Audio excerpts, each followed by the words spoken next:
Let's have a look at the ingredients.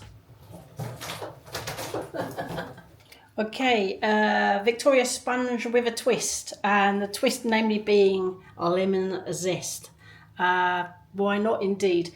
It is a requested birthday cake, but I am adding the twist just because, well, why not? So it's a Victoria sponge classic. That's great. We're going to crack on with that in a minute. But it's going to also be a very massive berry and cream, double cream with the classic strawberry jam as well. But that's the topping. So really, so that's fantastic. Very highly requested for a special birthday. There's our prepared tins, and we're going to be putting it in our Cosori TWINfry, both of them together. These are 6-inch tins. I do have a link in the description to these. These do fit the Ninja drawers, the Ninja 400 and the 451. You have to get 5-inch if you have a 300 Ninja 300, but for 6-inch, these are perfect for Victoria sponges and the like. So let's crack on, start mixing our cake ingredients, the batter rather, and get baking.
Right, they're ready. I've preheated for 5 minutes just to be on the safe side. Sometimes you do, sometimes you don't. It doesn't really matter. I did actually add this to the flour already, just in case you're wondering whether or not I added it.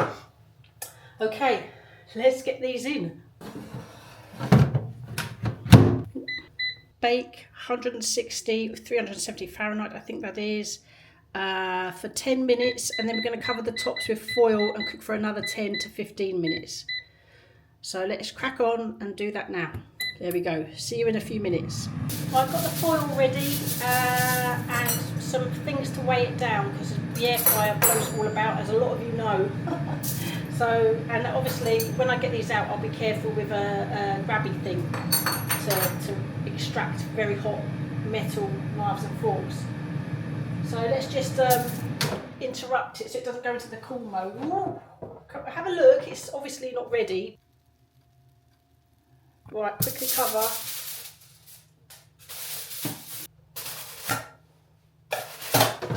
And then I'm adding 10 minutes.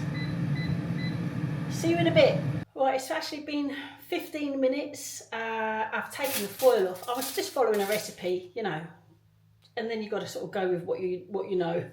So the foil's off. It's still not right. I'm going to do another 5 to 10 minutes without any cover. Sometimes recipes aren't always, you know, you kind of work it out as you go. Right, back on bake. I'm going to do 10 minutes and we'll check halfway. So it kind of is, it's kind of 20 to 30 minutes depending on your air fryer. It was, yeah, I mean, you know, it's one of those. You follow a recipe and then you realise that that recipe is, there's something not quite right. See you in a bit. Okay, it's cooked. Yeah, bit brown, bit dark brown on the top, but that's okay. Let's get these out. I did temperature check them. They were just over 90, which is what I want. I'm going to leave them to cool in the tin for 5 minutes and then get them out of the tin and leave them to cool completely, and we'll be back to assemble. and that's actually going to be tomorrow because tomorrow's the big day, as it were. But that's fine because I'll just cover them, wrap them in cling film once they're completely cool. Let's have a look anyway. So you can see they are quite dark. Is that still? But that's okay because I have a new toy and I really want to try this out. I got this ages ago. I bought it. It's not a review or anything like that, but I do really want to play with this. I've never, obviously you can see it's in the packaging still, but I'm kind of thinking I'd like to try for multiple layers. So, yeah, but it's quite a flat top to be fair, but I might just skim off the top. So this is, it's fine, but it's at that temperature. It's all ready. I'll leave it to cool for 5 minutes, then I'll take it out, leave it to cool completely. I will see you tomorrow to kind of like finish it off. Right, I've unwrapped them. It's the next day. Let's get these trimmed or cut in half with this tool that I showed you earlier. The Tala cake. I mean, this is a toy, and I bought this for myself a long time ago, and this is the first chance I've had to use it. So let's get these on the surface, unwrapped, and start trying to cut each one in half. So it's kind of like a Victoria sponge with multiple layers. That's the plan anyway. Hopefully it works. So let's get started. It's only 2 inches thick, possibly 1.5 inches maybe. It has I don't know if you can see, but it has the groove, so you can sort of position your cutter. It's got to go on the lowest one. In fact, the lowest one would be right by the black feet. A seesaw, can you see that? Yeah, apparently got a seesaw it across. Maybe go a bit slower. This is quite good, I've got to say, so far.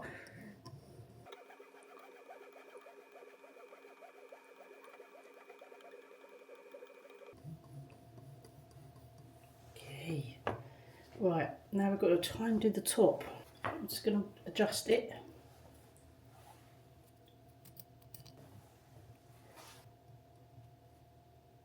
Just make sure that they're both on the right side. And is it too much? Yeah, look. They're both on the same level.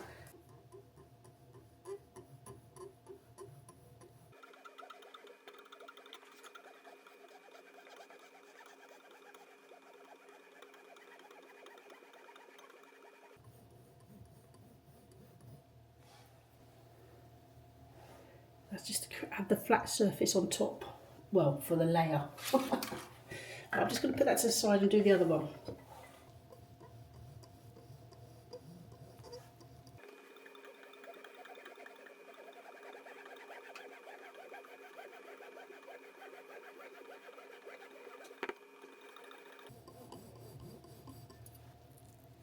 That actually went well. Look at that. All these slices, that's the bottom one, so I'm going to jam and cream that, then kind of work my way through until I reach the top, and then I'm just going to decorate the top, which is a very simple cream and lots of fruit, because it's going to be a berry, lemony, tastic cake. So let's crack on and get these layers jammed and creamed. I'll tell you what, this is probably one of my favourite cakes, but to create 4 levels, I really like that. That cake leveler, I really, really like that. That was a good purchase. Right, let's crack on, start layering this cake.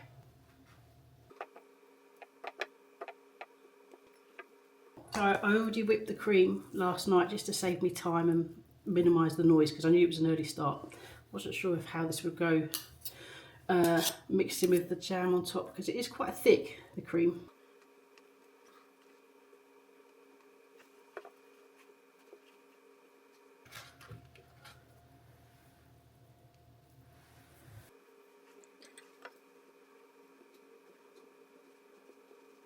Just occurred to me to put the cream on this side, if you can see that. I mean, yeah, that stops the mixing. I didn't really think about that before, so good to realise.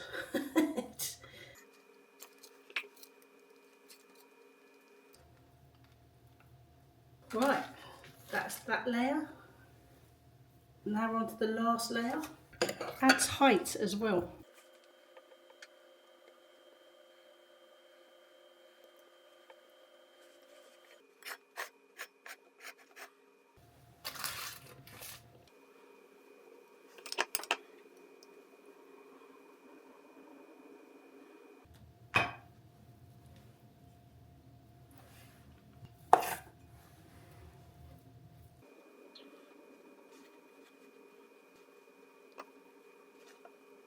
Right, now I'm going to add the fruit. I'm sort of using the cream as a base in order for it to stick, the fruit to stay in position really, more than anything.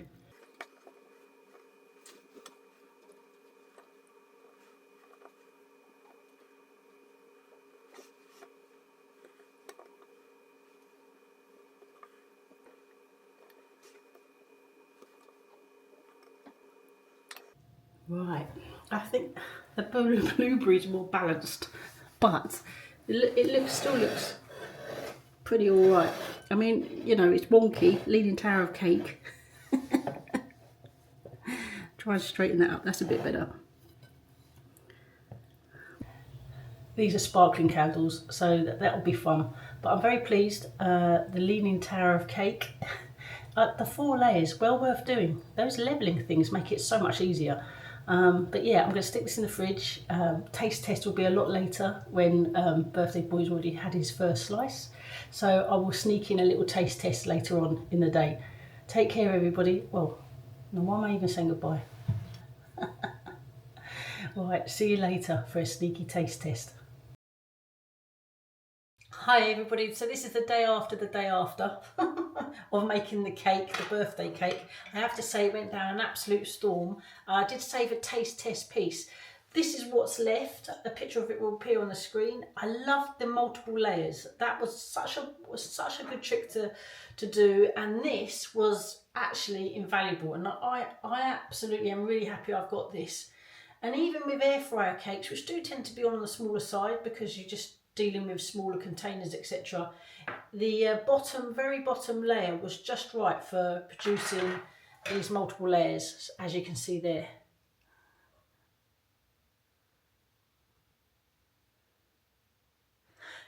Thumbnail business, but honestly really happy with this. So I mean, obviously I've already had a piece because the birthday's been and gone but for you this is the taste test. I mean, it's another perk, you know what I mean? It has been in the fridge because it does have cream, so I have to say the cake was lovely, light and fluffy. Being in the fridge, oh, do you know what? My mouth's watering just at the prospect. Being in the fridge, it will kind of dents up a little bit, but the lemony zest, that twist, adding a little bit of lemon zest, it really was delicious, absolutely delicious. There's obviously cream in the middle layers, there's jam, and there's the cream on top, and with that piled on fruit. Oh, I think those sparkling candles I bought were absolutely awful. I got them from the card factory. I would not recommend them. Just get yourself. I should have got just bog standard candles. Honestly, it was a nightmare. But hey, let's get into this.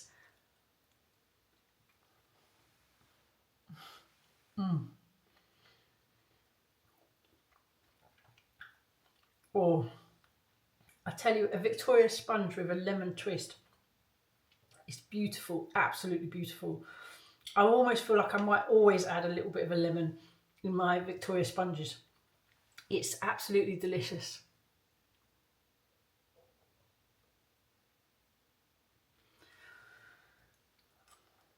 And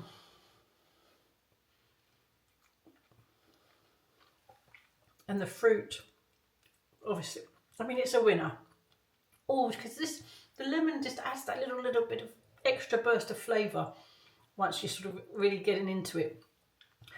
Well, I'm going to carry on, finish my taste test. I want to say a massive thank you for you watching and all that kind of stuff. I really appreciate it. Honestly, it means so much.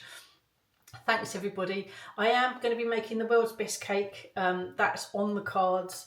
I've got some rhubarb recipes coming up. Thank you so much for your rhubarb suggestions. Love them. Rhubarb gin, oh, that's a definite. And rhubarb cake. You know who you are, who suggested it, and I really appreciate it. And I've got some savoury stuff coming up as well. So thank you, take care, and I'll see you on the next one. Bye.